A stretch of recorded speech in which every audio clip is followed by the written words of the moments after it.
Hi everyone, and welcome to a very special edition of the 5 Starr Wrestling Report.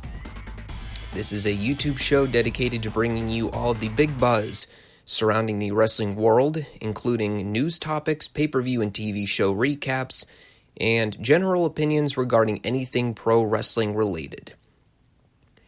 If you are checking out this channel for the first time, and you'd like to hear more of the FSWR content in the future, go ahead and click that subscribe button, and make sure you hit that notification bell so you can be alerted anytime an FSWR video is uploaded right here on YouTube.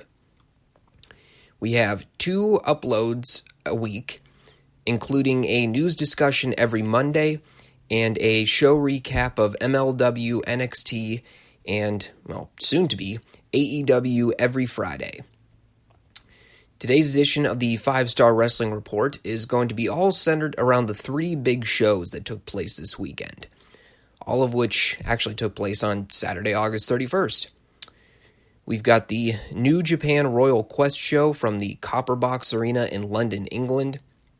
We've got the NXT UK Takeover Cardiff event from the Cardiff International Arena in Wales. And we've got AEW's All Out show from the Sears Centre in,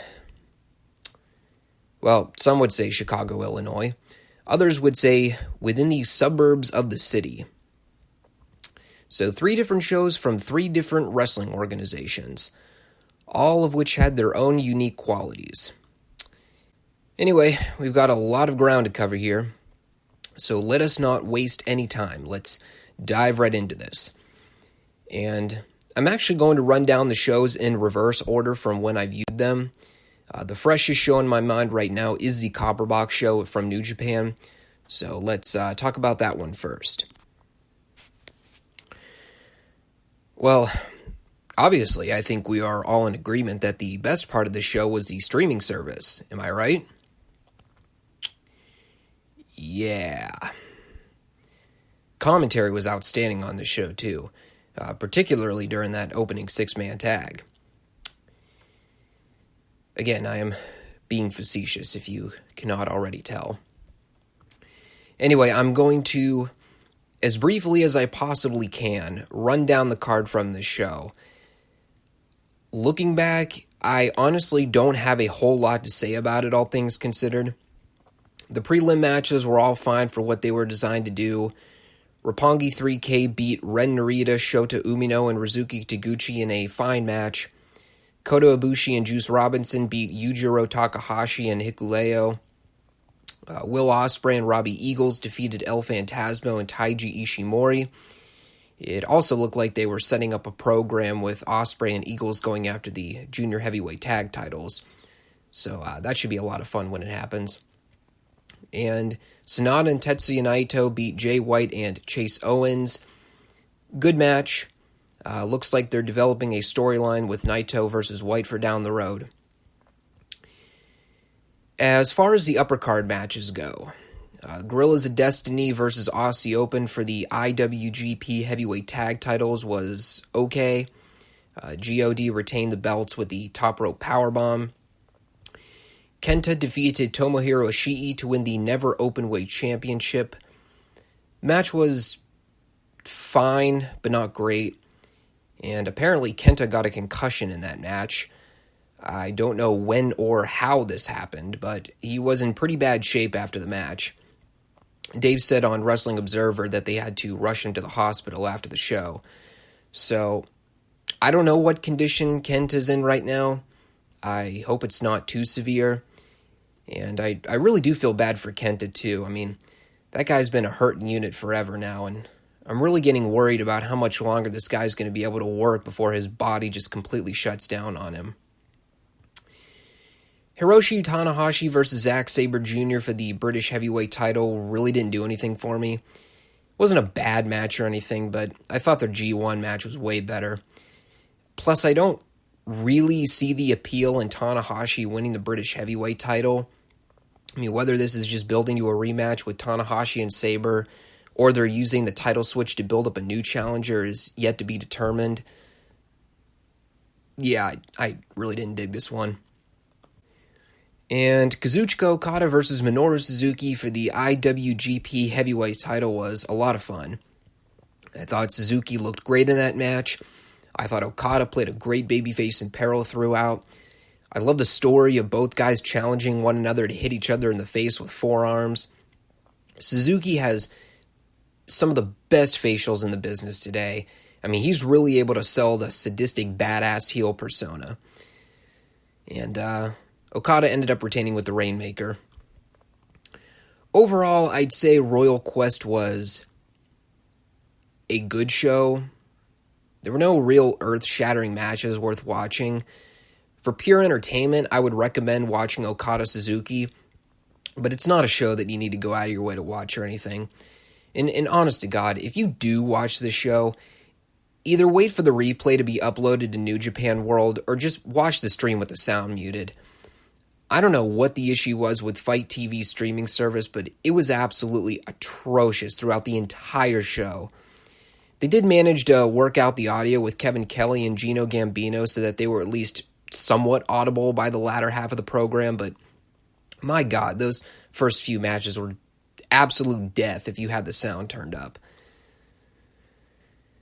Anyway, moving right along here, let's talk about the NXT TakeOver Cardiff event from Cardiff, Wales. Noam Dar versus Travis Banks in the opener.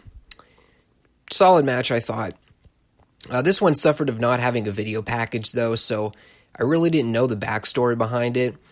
And even with Nigel and Vic talking about both guys on commentary, I still wasn't sold on why exactly they were fighting. Still, it was a perfectly fine match. Dar won kind of out of nowhere with a rolling kick.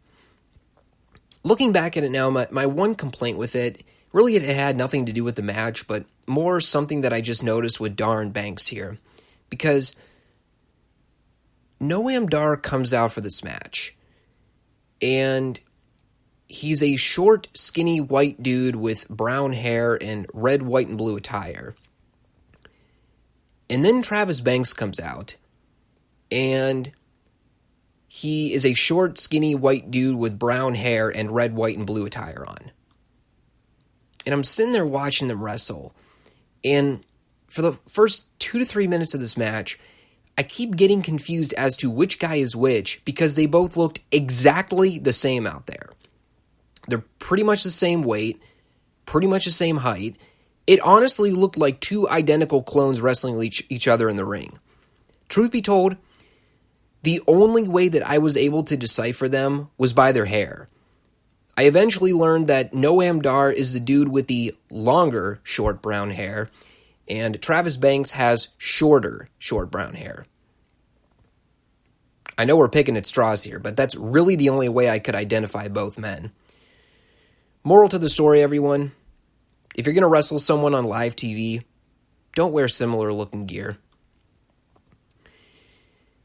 Ilya Dragunov versus Cesaro. I thought this match was great. It was the simplest match that you could ever put together. Cesaro came to NXT UK for competition, and he extended the olive branch to anyone that wanted to challenge him. Dragunov steps up. Cesaro works him over for a while. Dragunov makes a comeback at the end. Gets a couple hope spots on Cesaro, but in the end, Cesaro hits an uppercut and a neutralizer and gets the pin. And then after the match, Cesaro comes back down to the ring, teases he's going to attack Ilya, but then he extends his hand, they shake, and everyone cheered. I have not watched Raw or SmackDown all this year, so I have no idea what Cesaro's been involved with up there. Here is my conclusion. If he is not being utilized for anything important on the main roster, I would fully support Cesaro wrestling guys from NXT. Especially when you realize just how over this man is outside the main roster. Like, it's amazing to me. Cesaro on main roster WWE, he's literally just a guy. But you put Cesaro on NXT, this man is immediately a superstar to these people. So this segment gets a thumbs up. Mark Andrews and Flash Morgan Webster versus Mark Coffey and Wolfgang of Gallus versus James Drake and Zach Gibson of the Grizzled Young Veterans for the NXT UK Tag Team Championships.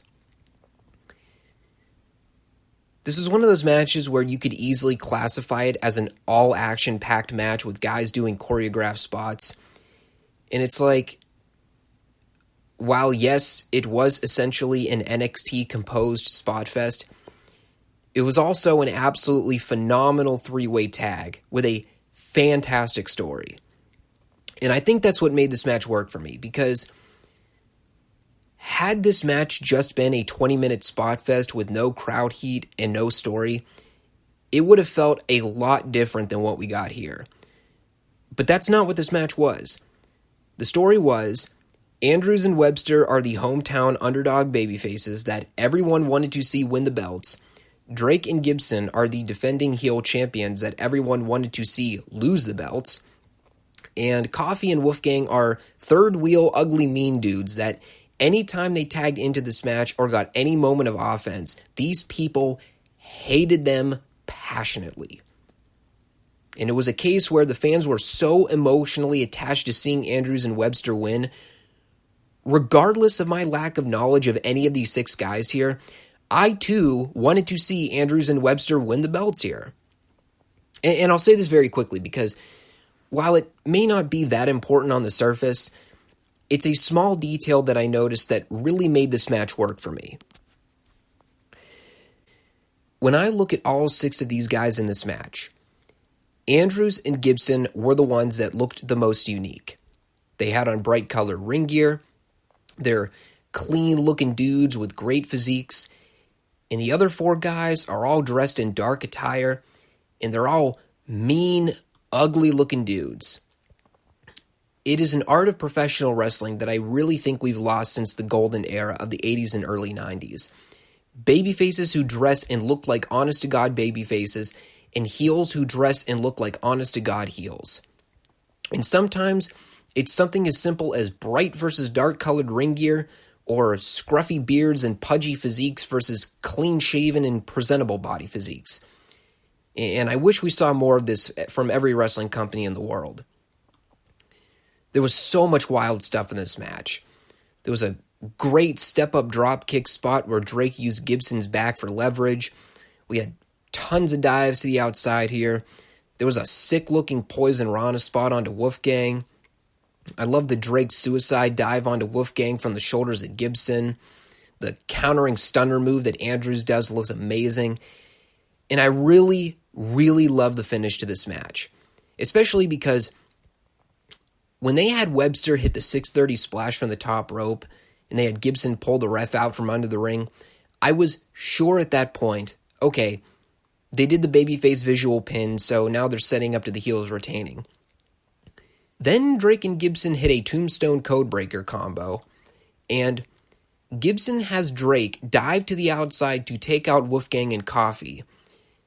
Gibson goes for the pin, and the fans are going absolutely nuts because they know that Morgan and Webster are about to break up the fall. So, I forget if it was Morgan or Webster, but one of them hits a shooting star press, and the other pulls his opponent on top of Gibson. The ref counts the pin, and these people went bonkers. And when the match was over, I was sitting there thinking, that was probably the best synchronized spot fest / storyline driven title match I have seen all year. I truly believed by the end that all of these teams wanted to win those UK tag team titles so badly. And when Morgan and Webster won and the crowd leapt to their feet with joy, it sold me that much more. This is a great, great tag match. Dave Mastiff versus Joe Coffey, last man standing. If you are a fan of big mean dudes clobbering each other, then boy was this the match for you. I thought this was really entertaining. There's a great moment within the first few minutes here where Mastiff goes to whip Coffey into the turnbuckle, and because Mastiff is a big, strong man, And because Coffee is a thicker, beefier dude, Coffee collides with the turnbuckle, and he actually breaks the top turnbuckle upon impact. I have no idea whether or not this is planned, specifically because after Coffee breaks the buckle and falls down to the mat, Mastiff just looks at the ref and goes, "Are you kidding?" Which makes me think that this is unintentional. And if it turns out that they had to improvise here and work outside the ring more because of it, then hats off to them. They beat the snot out of one another forever. They're hitting each other with weapons. They're brawling all around the arena. There's a great dueling chair spot in the crowd where Mastiff and Coffee line up at opposite ends of the aisle, and like two big bulls, they run full speed at one another. They smash into each other, and they both take a huge bump on the ground. It was awesome. Eventually, they fought up toward the commentary booth. They both took a bump through a couple of tables off of a platform. So the ref's counting, and both guys are trying to reach for something to prop themselves up. And as the ref is reaching the 10 count, Coffee stumbles to his feet. Mastiff tries to use one of those gear cases as leverage, but Coffee kicks the case out from under him. Mastiff falls back down to the ground, and the ref counts to 10, and Coffee wins. The fans did not like this finish. I'll be honest, it was kind of lame and anticlimactic, but from what they told with the story here, basically the idea that I gathered was Mastiff dominated Coffee the entire time, and in the end, Coffee outsmarted Mastiff at the last second and managed to steal the win. So I thought it worked. I really like Dave's work a lot.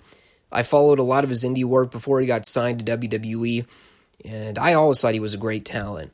So I was glad to see him get featured in a spot like this. I thought he did well for himself here. Kaylee Ray versus Toni Storm for the NXT UK Women's Championship. I've always been a fan of Kaylee Ray and Toni Storm, and I was really looking forward to this one heading in, particularly because I know how great both of these women are as talents. Something was off here, though. I don't know if they got their time cut or if they just weren't on the same page, but this was sort of a letdown for me. There were a lot of botches. The wrestling was a lot slower than I thought it would be, and I really didn't like the story they were telling throughout. I mean, if the idea was supposed to be that Kaylee Ray was playing mind games with Toni to throw her off her game, there's ways you can do that without making Toni look like a pathetic, weak babyface. And I hate the crying stuff, too. I see this all the time with the women in WWE, and it always makes me cringe.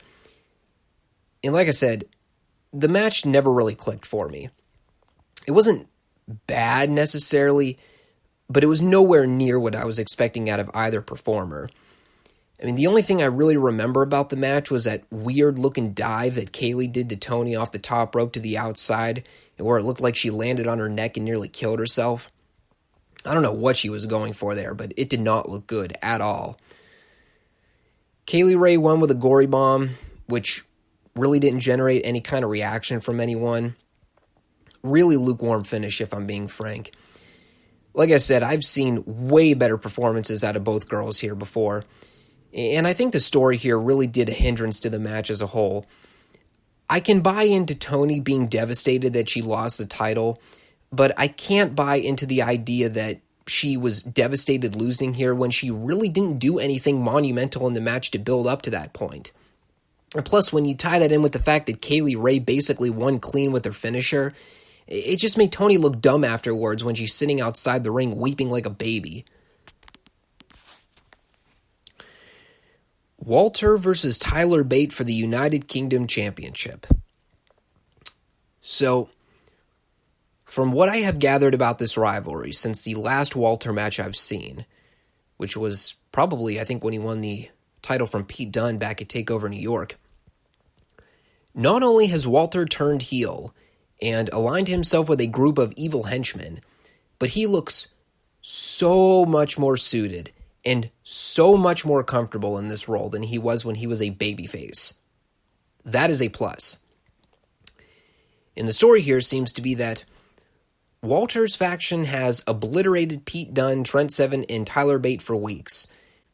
Walter tried to cripple Tyler with power bombs on the apron, and now this man is ready to seek revenge on this big evil monster. So, they come out to do this match, and you want to know what astonishes me the most? I'll tell you what astonishes me the most about this whole match. The main event title match of this show was the complete polar opposite of the main event title match for AEW. Everyone in that audience wanted to see Tyler win that UK title. And when I say everyone, I don't mean 50%. I don't mean 70%. I don't even mean 90%. 100% of those fans wanted to see Tyler Bate win that championship, and 0% of those fans wanted to see Walter retain. And meanwhile, you've got this main event for the AEW show where the crowd's pretty much split 50-50, and the guy they are supposed to cheer for to see win the world title is getting mostly boo reactions while the heel is getting babyface pops throughout. So, bottom line is this. I don't watch NXT UK, so I know very little about the story they did to build up to this match, but whatever they did to put this match together, every single brand from every single company needs to do this more often, because I have not seen a match with such a clear-cut villain and a clear-cut babyface in I don't even know how long. And I'll tell you what else about this was absolutely remarkable. Not only were the fans invested in this match from beginning to end, they were invested from beginning to end in a match that went 42 minutes. Now, I know that may not seem like forever, but when you think about the average capacity of what wrestling fans can usually handle today, we do not have high patience for a lot of things. And the fact that these Wales fans were on their feet from the opening bell to the final shot of Tyler Bate, Pete Dunne, and Trent Seven hugging in the middle of the ring, it was amazing. The story of the match was, well, it was pretty much twofold, if I'm being honest.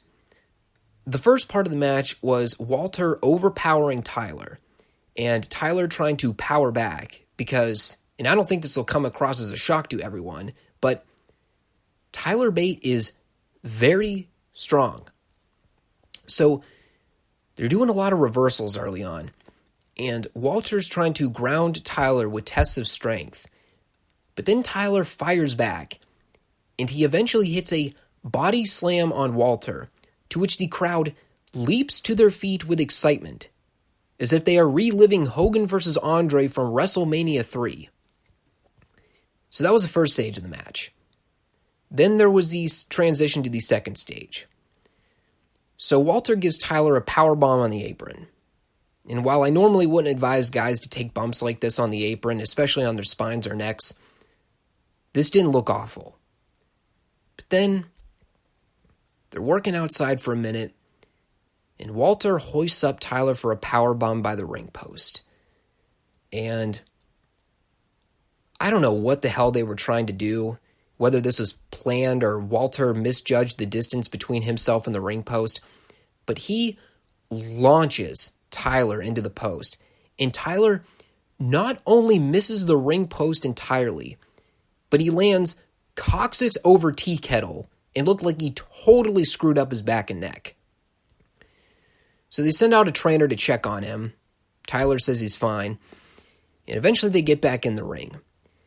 And for the next 25 to 30 minutes, this match is Walter beating and brutalizing and mangling and working Tyler over. And if you've ever watched a WWE show in your life, the fans have basically been conditioned to only get invested to the last few minutes of the match because they know the finish is coming. Most of the time, during the heat in particular, you'll normally just see fans sitting on their hands, quiet as can be, not caring at all. Not with these fans. Tyler's getting destroyed forever, and the fans are on their feet, and They're chanting for Tyler. They're singing for Tyler, including a good old rendition of the 70s Casey and the Sunshine Band, Baby Give It Up. But they're replacing the lyrics with Tyler Bate. I can visualize Richard Simmons laughing just thinking about it. They end up building to one of the greatest spots of the entire weekend. They're trading back and forth, and they're trying to get one another over for a vertical suplex. And people, I'm not exaggerating. When Tyler Bate hoisted up Walter and hit him with a vertical suplex, it may as well have been Daniel Bryan winning the belt at WrestleMania. These people were so into this match that Tyler was able to execute a standing vertical suplex to one of the biggest pops all weekend, probably all year, if I'm being frank. Just think about how incredible that sounds.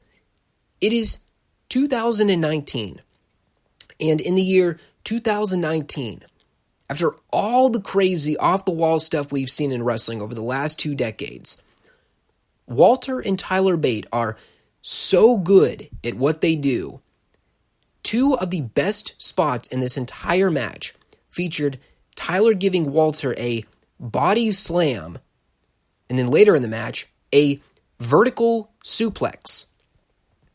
Not a stalling suplex, not a German suplex, not a brainbuster suplex. No, a vertical suplex.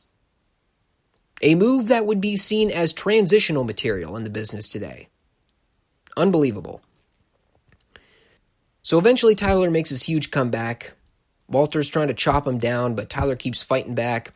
He hits an incredible top rope throw to Walter. Gets him up for an airplane spin, which looked fantastic. Eventually, he hits his Tiger Driver. And the fans go crazy because they really thought this was going to be the finish. But Walter kicks out. And everyone's stunned. So Tyler goes up top. He hits a spiral tap. And again, fans are on their feet cheering because they think this is the end. Walter kicks out. So Tyler unwraps the wrist tape. And he starts throwing punches at Walter.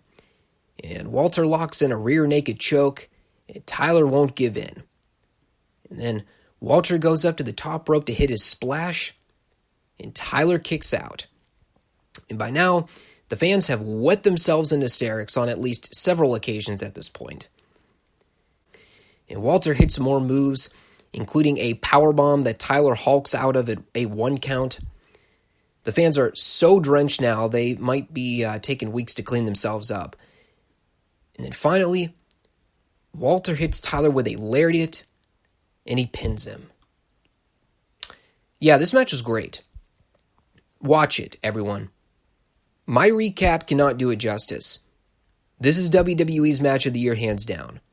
Nothing on main roster WWE or NXT will be better than this for the remainder of the year. I promise you. I know a lot of people are going to ask, was it better than Adam Cole, Johnny Gargano 1 and 2?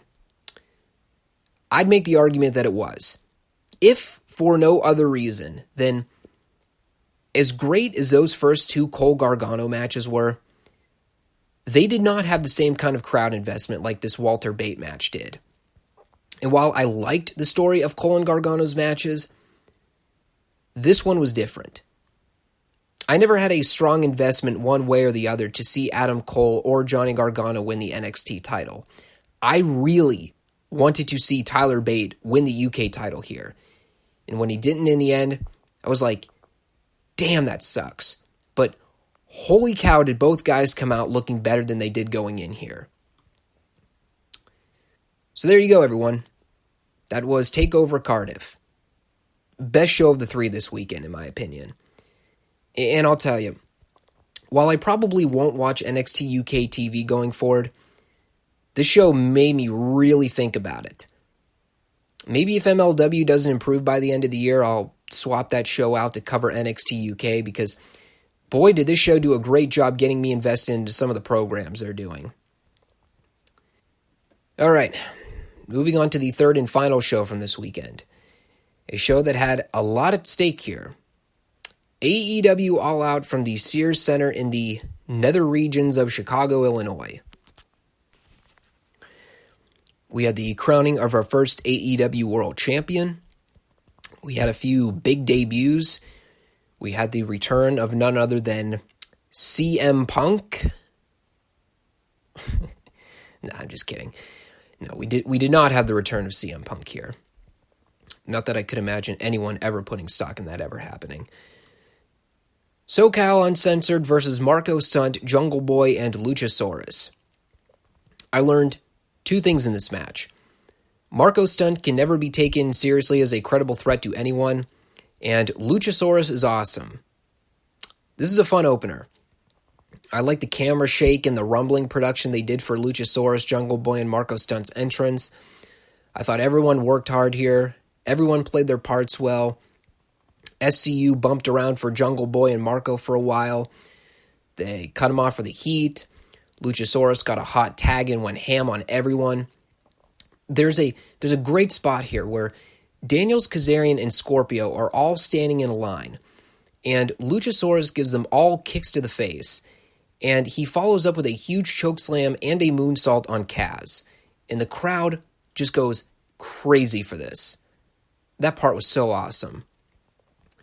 It ended up breaking down at the end. Everyone was doing dives to the outside, including Luchasaurus doing a great flipping senton off the ropes.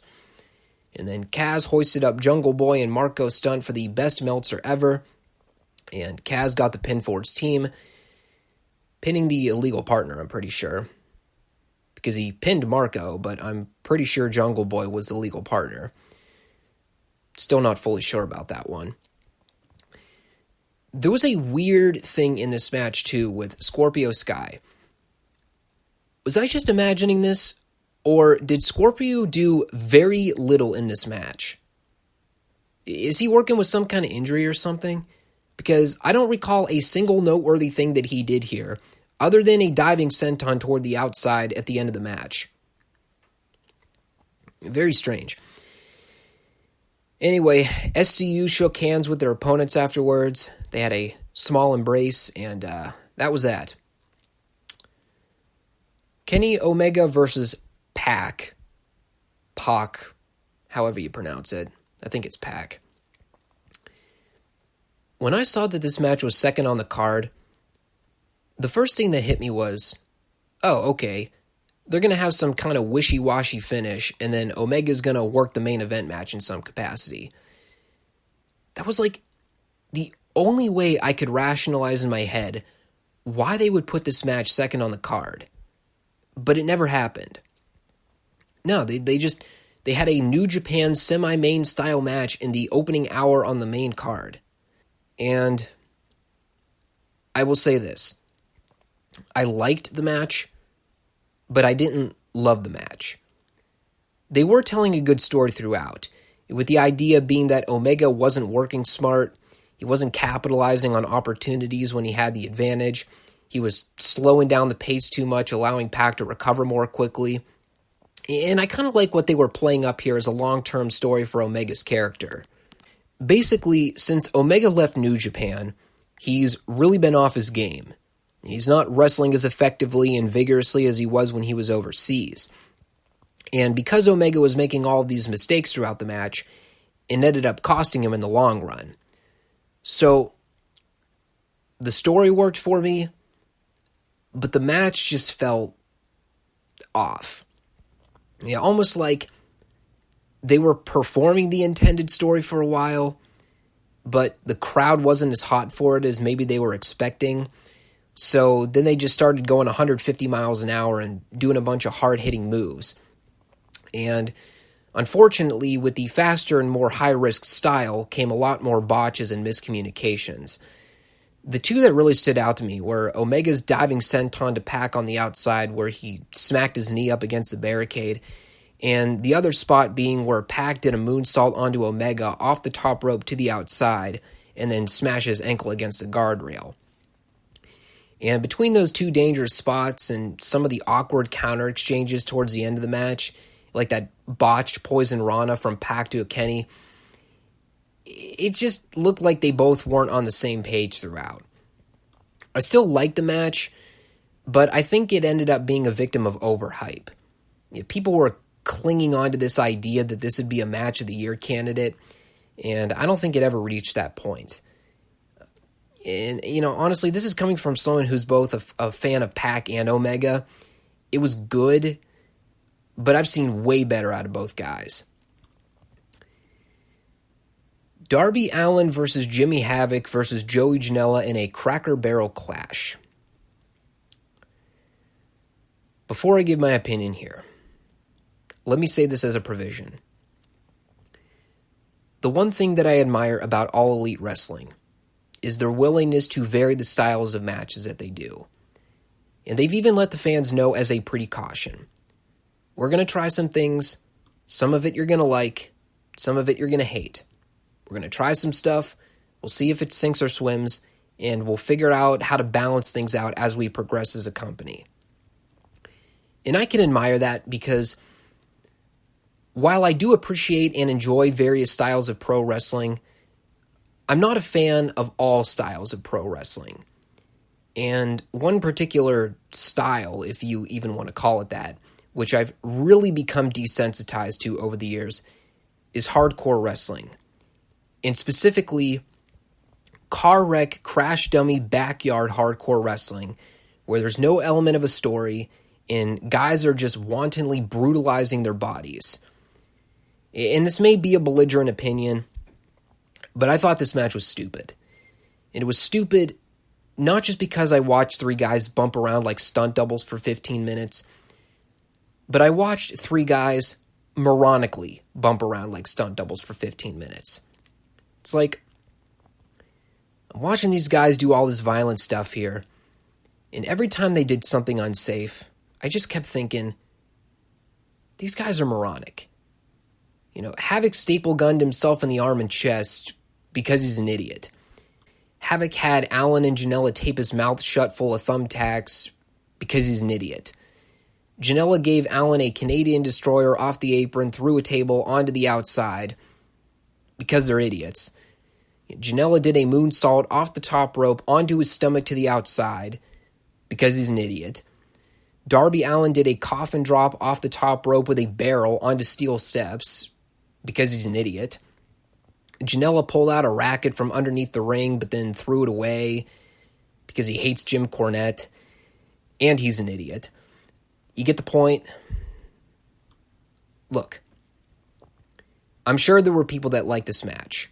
In fact, I know there were people that liked this match. And it's not to say that I thought everything here was dumb. I actually thought the monkey flip spot that Havoc gave to Janela on the chair was really creative. Of course, they followed it up by having Havoc do stupid paper cut comedy with a poster.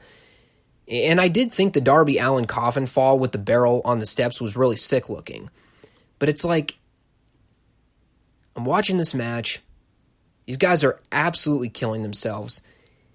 And the only thing I could think the entire time was, every one of these guys are going to be retired before they're 35. Well, like, above all else, here's the one thing that bothered me about this match. Aside from seeing guys recklessly hurt themselves and take 10 to 15 years off their career. There's a difference between bumping around and destroying your body to get over and bumping around and destroying your body for the sake of getting a mild pop.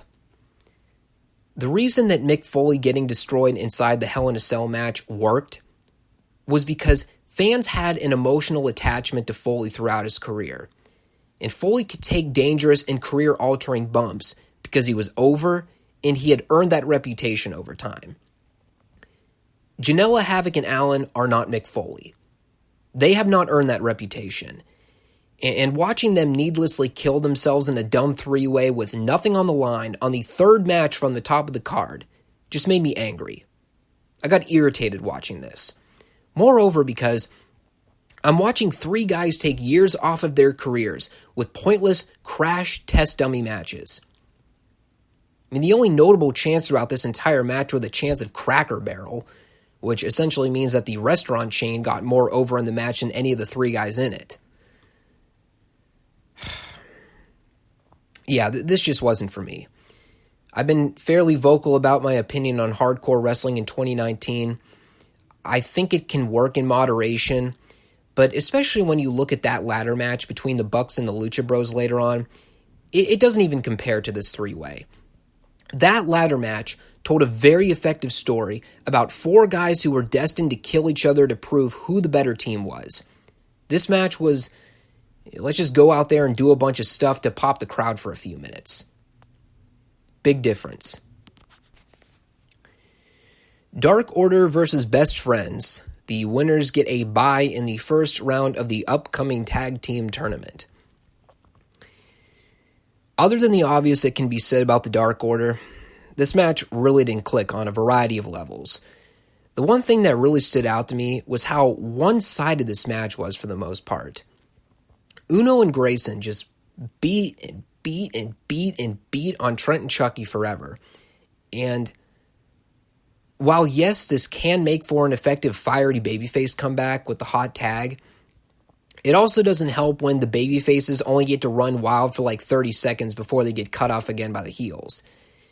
And it also doesn't make for much suspense when I think most people already figured that the Dark Order were going over here. There was some cool stuff in the match from all four guys, but the finish was never really in doubt. And I think that's one of the main reasons that fans just weren't into this one. I mean, everyone's kind of jumped into the pool when it comes about talking about the Dark Order. I don't think I have anything revolutionary to say about the team. They're not over. Crowd doesn't care about them. They were chanting spooky perverts at them in this match. And I haven't been able to pinpoint the single biggest reason as to why I think the Dark Order isn't over. I think 50% of it has to do with the goofiness of the characters, but you want my honest opinion? I think the other 50% has to do with the depth of AEW's tag division. I mean, when you have teams like Pentagon and Phoenix, the Young Bucks, SoCal Uncensored, Angelico and Jack Evans, Luchasaurus and Jungle Boy, and now we've added to the mix Santana and Ortiz from LAX. You got all these teams, and one of the primary teams that you've been featuring throughout the year is the Dark Order. It's no wonder people don't care about them. You know, do I expect them to win the AEW tag title tournament? No, not really.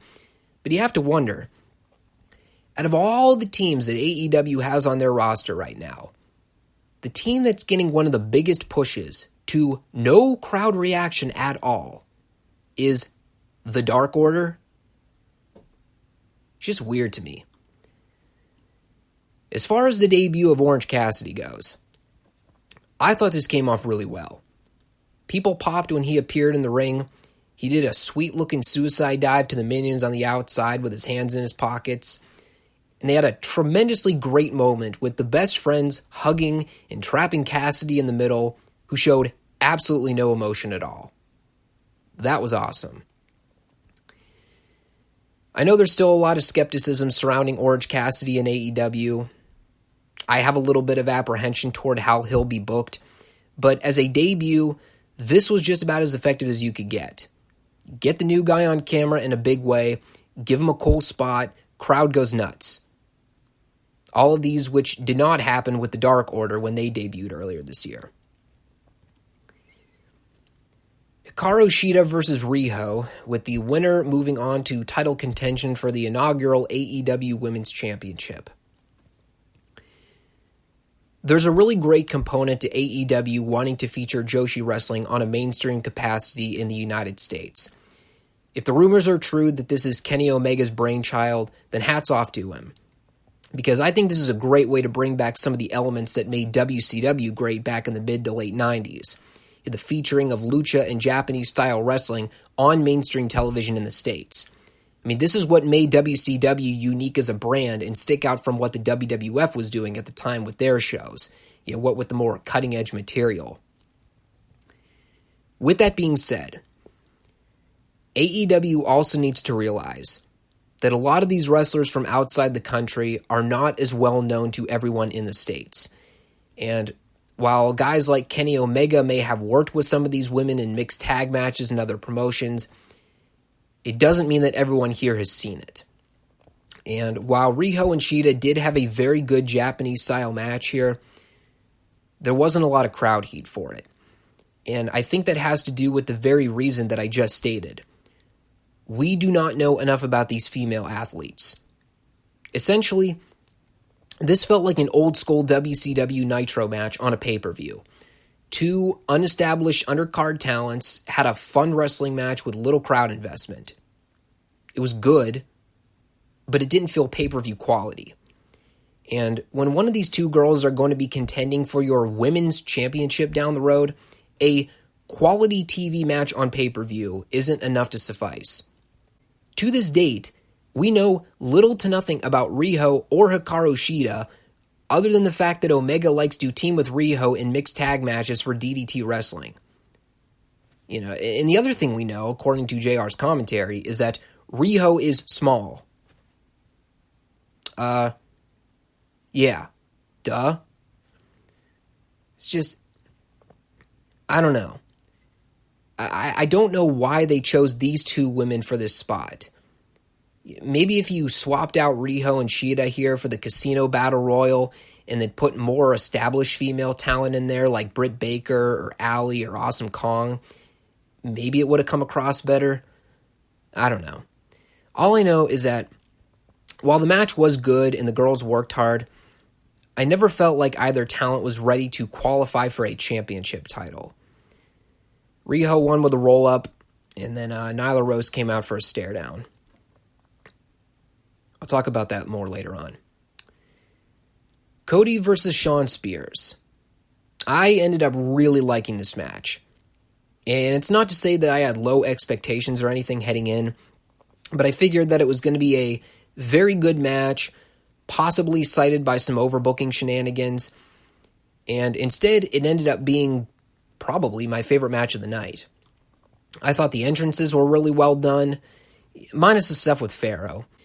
While it might have sounded good in theory to feature him on the show, bottom line is that he was petrified in that situation. If the dog's not trained to be able to handle loud environments like that, why would you ever put him in that situation to begin with? I mean, I can understand if Cody wants to emanate an idea from the British Bulldogs mascot Matilda from the early 90s, but Davy's dog was trained for that position. Pharaoh was not. So, bad experiment there on Cody's part. And I hope we don't see that poor dog in that position ever again. This is coming from someone who owns a cat with an anxiety problem, so I understand how it feels. But Spears had some great ring gear here. I love the daunting, clear-colored contacts. Cody gave himself the grand entrance with the pyro and heavy production. MJF ended up accompanying Cody ringside throughout the match. They did some early crowd brawling. We had interference from Tully Blanchard on the outside. Spears worked over Cody for the heat. We had a great spot with Spears taking off Cody's weight belt, teasing that he was going to whip Cody with it, but then Earl Hebner got in his face. And then Spears used Tully's belt and whipped Cody in the face with it. And Cody made a big fiery comeback. And more interference from Tully on the apron. MJF got into a ring confrontation with him, but Spears kicked him to the outside. We had brawling outside the ring with MJF and Tully. And that is when Arn Anderson came down. And he gave Spears the double A spinebuster, probably to the biggest babyface pop of the entire night. It was awesome. Spears tried to bring in a chair, but Cody cut him off. He hit the disaster kick and then hit Crossroads on Shawn Spears and got the 3. If you can forgive all the run-ins and the interference, this is a great old-school pro wrestling match.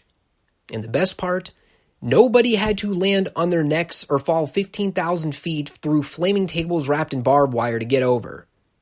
No, Spears worked as a dirtbag heel, Cody worked as a great babyface in peril, and the crowd got into it.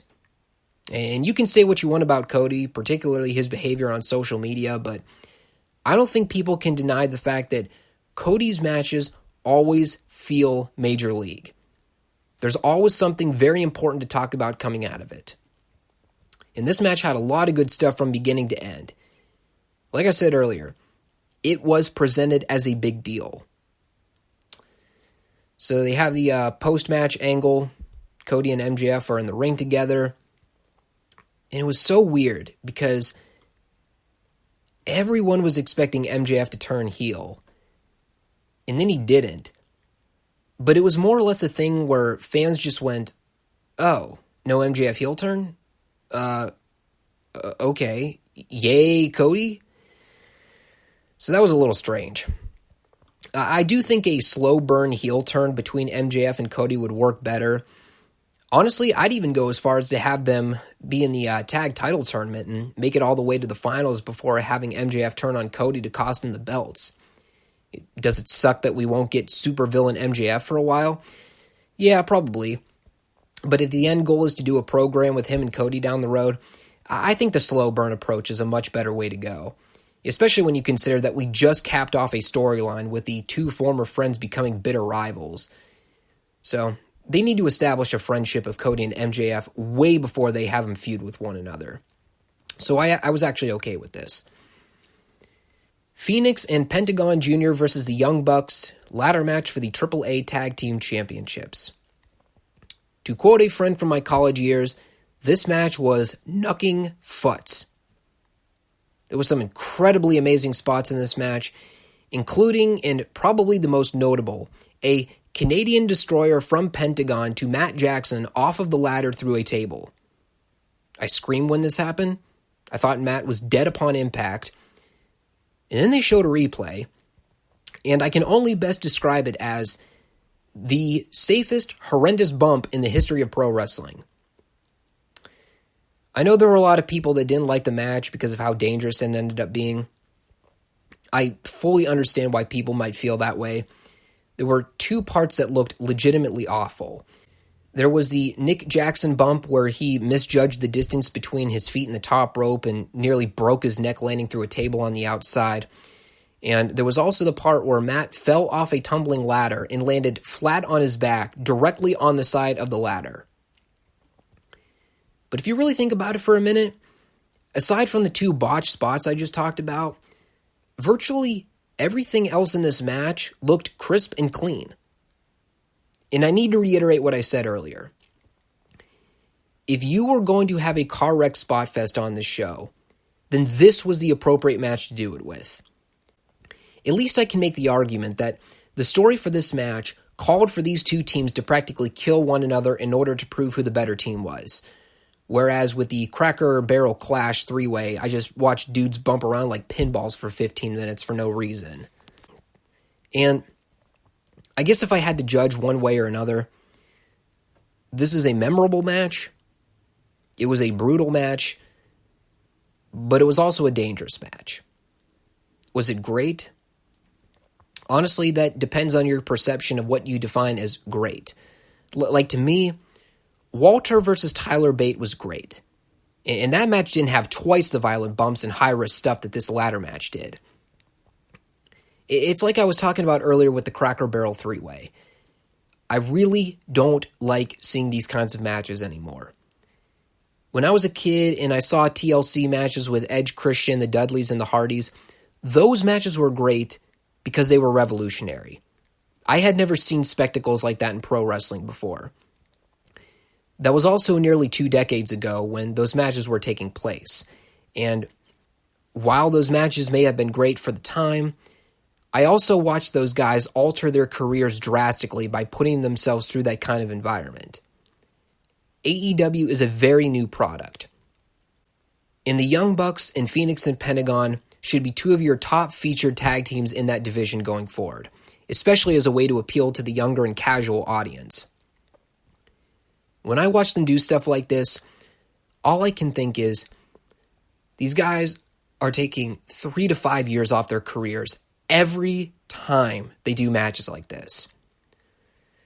So I hope we don't get matches like this all the time, especially from the main level talent. If you want to do one of these matches like once or twice a year as a blow-off to a feud at a big pay-per-view, fine. But if I start seeing these kinds of hardcore matches or matches where guys are falling 20-plus feet in the air and landing on their heads and necks on every show, I'm going to be less kind in my review of it. Let's just say that. And in the main event, Hangman Adam Page versus Chris Jericho for the AEW World Championship. This is a fine match, but there was a lot wrong with it too. And I think the most notable problem with it was the fans' complete lack of interest in Paige. In fact, this was probably the one and only match on the entire show where character dynamic between face and heel was legitimately off in every way, shape, or form. And part of that might have to do with the crowd fatigue, but I think the main reason for the lack of intrigue here was that I don't think anyone ever bought into the idea that Adam Page was winning this match. And one of the big issues with that was that AEW did a poor job making Page feel like a top title contender. This match always felt like a placeholder match to get the belt on Jericho.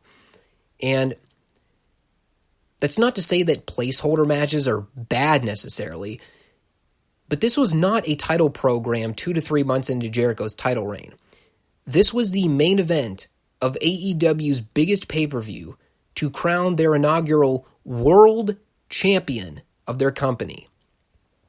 And this is why, and I think a lot of other people too, hold claim that this was never intended to be the inaugural world title match for AEW. I think Omega versus Pac was initially slated to be the match to crown AEW's first world champion. And because of the contractual issues with Pac and Dragon Gate, they never had the opportunity to build up to this match throughout the year. In terms of some of the notable spots in this match, I think the main angle that people will probably be talking about afterwards is the spot where Page gives Jericho a discus forearm and cuts Jericho open above the eye. Still not exactly sure whether or not that was a shoot. I mean, it sure looked like Page connected with Jericho's eye to bust him open hard way. But it also looked like Aubrey Edwards handed Jericho a blade before he rolled out of the ring, so maybe that was planned. As horrible as this might sound, I'm kind of hoping for the former here, mainly for the reason that if they were going to plan out a juice spot in this match, then it should have been Page that got busted open. Page is supposed to be the babyface, and traditional booking 101 tells you, if you're going to have intentional blood in a match, the babyface needs to be the one to gig so that the fans have a reason to rally behind him more. Jericho being the one to blade here made no sense in the context of character continuity in this story. I will agree on one thing, however, and it's really a testament to how great Jericho is. The fact that Jericho is able to get over a back elbow as a finisher in 2019 is both hilarious and fantastic. If you would have asked me like 5 years ago, would you ever believe that Chris Jericho could get a back elbow over as a finishing move? I might have laughed. But here we are. It's 2019. It's Page versus Jericho for the world title in the main event. And the finish to this match is Jericho hitting a Judas Effect back elbow on Adam Page for a clean pin to win the world title. And the fans went nuts for it.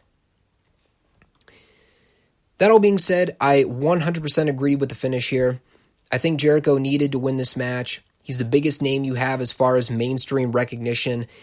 And when you debut for TNT in October, you need someone as your top champion that people can recognize on a mainstream level.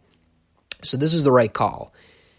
I don't know if the plan is to have Jericho be a long-term champion. Kind of hoping they have him carry the belt at least through the remainder of the year. On top of the fact that Jericho needs to bring prestige to the title, I think the only way you can do that is by having Jericho have several successful title defenses before dropping it. The title needs validation, and to sit there and flip-flop the belt around between face and heel in the short term really isn't going to work. If I were booking, I'd have Jericho remain champion through the remainder of the year, possibly even through the spring of next year. I don't know the plan for AEW's pay-per-view schedule, but if Jericho can stay healthy for a long stretch of time, I'd have him hold the title belt at least until April or May of next year. Maybe even longer if you really wanted to build up a babyface to eventually take the title. As a show overall, here's what I could conclude. Opening six-man was a lot of fun, and the Luchasaurus is going to be a megastar for AEW in 2 to 3 years. Pac and Omega was good, but I think it was overhyped by a lot of people. The Cracker Barrel three-way was what it was. If you like guys bumping around like idiots and hitting each other with plunder for extended periods of time, you probably had a ball with that one. The Dark Order Best Friends match had some okay action, but the Dark Order gimmick isn't getting over. Orange Cassidy's debut was great, however. The women's match was good, but it didn't feel like a qualifying match for a championship title. Cody Shawn Spears was awesome. Probably my match of the night, if I'm being honest. The ladder match was insane, and it'll probably be seen as the best match on the show. That's fine. I can see that. And Jericho versus Page was a good match that didn't have nearly enough justification or hype of being for AEW's world title. So, good show. Not great, but I think they did enough to make people excited for their TV debut in October.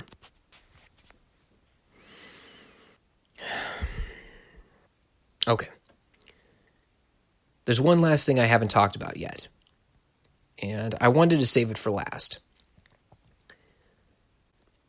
What I am about to talk about is going to be highly unpopular. I'm sure of it. And I was hoping that I wasn't going to have to talk about it, but considering how things went down, well, no, I have to talk about it. The Women's Casino Battle Royal from the pre-show.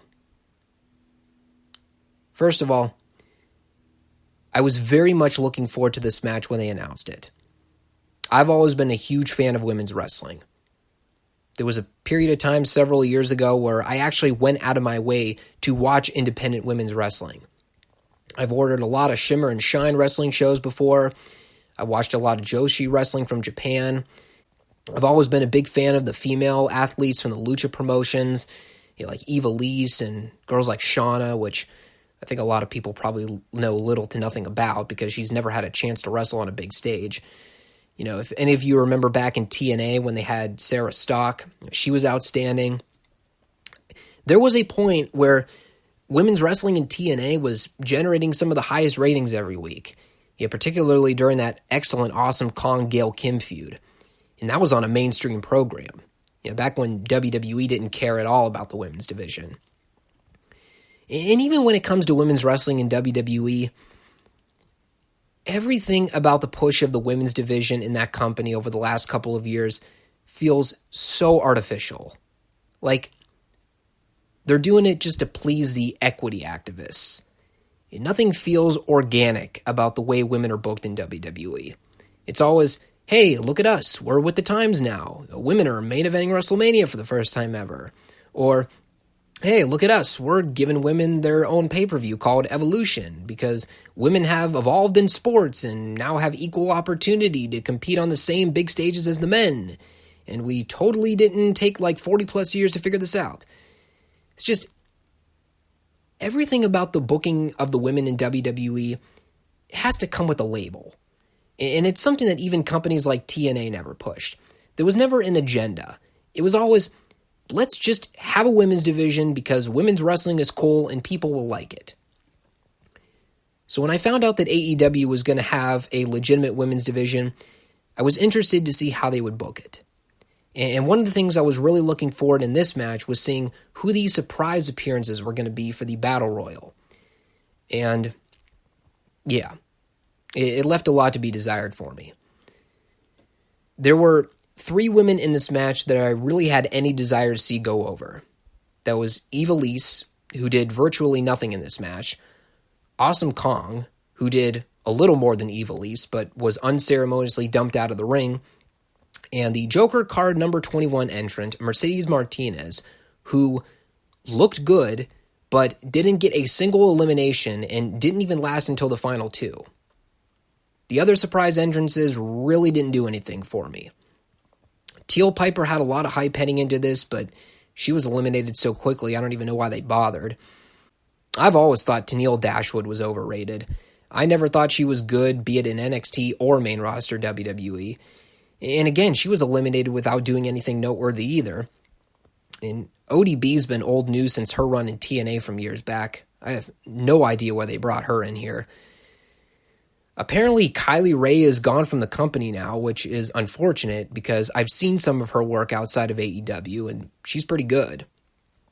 And it's like, after seeing what AEW had to offer here with the women, I just felt very underwhelmed afterwards. And in the back of my mind, I was always skeptical on who they were going to put over in this match. And while I can understand from a publicity standpoint why AEW would want to push her, it doesn't necessarily mean that it's the right decision. And granted, we don't know for sure that Nyla Rose will be the first AEW Women's Champion, but it's now become a 50-50 possibility, based on Nyla winning the Casino Battle Royal here, that AEW's first Women's Champion could end up being a biological male. And again, listen, I know this is an unpopular opinion. I know this comes across as sounding transphobic or misogynistic. I don't mean for it to seem that way. But the bottom line is that regardless of the social construction that's been prescribed in our culture today about differences between men and women, Nyla Rose is a transgender female, meaning that she is a biological man. And whether people are willing to agree on this or not, the scientific statistics of male to female physical strength is remarkably different. This is an article that came out in 2015 from a woman named Tia Gose over at Live Science. According to her findings in the Journal of Applied Psychology, men outweigh women by an average of 26 pounds. Men have stronger bone density and skeletal muscle mass than most women. According to the study, women also exhibited about 40% less upper body strength and 33% less lower body strength on average. And apparently in a 2006 case study with the same journal, men had much stronger grips than women. The big difference was so big that 90% of the women scored lower than 95% of the men. The team also looked at highly trained female athletes who excelled at sports requiring a strong grip, such as judo or handball. Though these women did have a strong grip compared with the other women, they still performed worse than 75% of the men on this task. Now, some of you might be asking, why is this important? Well, it's important because we're not comparing biological differences between men and women on a scale of education or work ethic in the job market. We're comparing them on a scale of combat sports. And the fact is that biological and chromosomal makeup of men and women in sports tell a whole different story than social construction.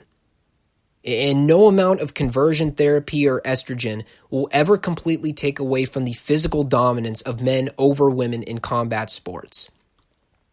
This is why I'm not a fan of intergender matches in wrestling. Unless the biological female athlete is physically stronger than the biological male athlete, there's no believable way that you can make that match work. And I'm sorry, that also accounts for Sami Callihan's match with Tessa Blanchard over the summer. Yes, that match told a great story for what it was designed to do, but at no point in time did I ever believe that Tessa could credibly compete with Callahan on an equal playing field. There's no suspension of disbelief in a circumstance like that. And if that particular match was an unscripted fight in a cage at a UFC event, Sami would absolutely massacre Tessa, no question. It's similar to what I was talking about earlier with regard to the Marco Stunt match in the opener. He's so small and frail looking, watching him try to believably compete with guys like Daniels, Kaz, and Scorpio is just laughable. Now, this is not to say that Nyla Rose competing against all women is incredible. In fact, had it been Kong who fought on the main card and won a qualifying match, and then you keep the decision to have Nyla win the Casino Battle Royal, I would have bought that. I think Kong versus Rose is perfectly believable as a match. But I'm sorry. A 170-pound transgender female going up against a 98-pound biological female, I mean, that's about as unfair and preposterous as a match as you can get. And that's why I think they would be smart to have Rio win that upcoming title match and have AEW crown her as their first women's champion. Like I said, looking at it culturally, looking at it as politically relevant, Nyla Rose makes all the sense in the world to push. Perhaps you could argue that if AEW wanted to really push the envelope and make history, they'd have their sights set on crowning her as the first ever transgender female champion. But as I noted earlier, just because it may sound good in theory, doesn't mean it's the right way to go. And for all the reasons I just mentioned, I don't agree with Nyla Rose getting this push. And I don't agree with them putting her in the running to be the first ever AEW Women's Champion. But, regardless of what they do, not my company, not my hill to die on. I think there are other women out there that are more suited to build your division around, women that are way more deserving of this opportunity. But, if AEW is out to make history, then this is what they're going to go with. Anyway, now that I've soothed the waters there, I think that about covers everything. It was a fun weekend of wrestling. I thought all 3 shows had a lot of good notable things to talk about. I liked the variety in styles I got to see, even if not every style appealed to me personally. And I think, particularly in the case of AEW, they did a nice job using that show to catapult fan interest into their upcoming debut on TNT in October. I can't wait to see what they do there. And like I noted with the NXT show, if MLW looks like it's going to remain pretty bland, especially after this upcoming War Games show they're doing, I might just switch over and talk about NXT UK's weekly show instead. I know I'd essentially be forfeiting with yet another wrestling promotion like I've done with Impact and Ring of Honor over the years, but you got to find ways to keep people entertained. And if the product you're delivering doesn't have any sort of progression or growth, maybe it's just not worth the investment. I've heard a lot of great things about MLW, which is why I decided to start watching in the first place. So far, I haven't seen it. We'll see how this week goes, but they got their work cut out for them, especially after some of the stuff I saw this weekend. Anyway, thanks everyone for tuning in. If you like the show you heard today, make sure you hit that subscribe button and come back to check me out every week for more 5 Starr Wrestling Report content.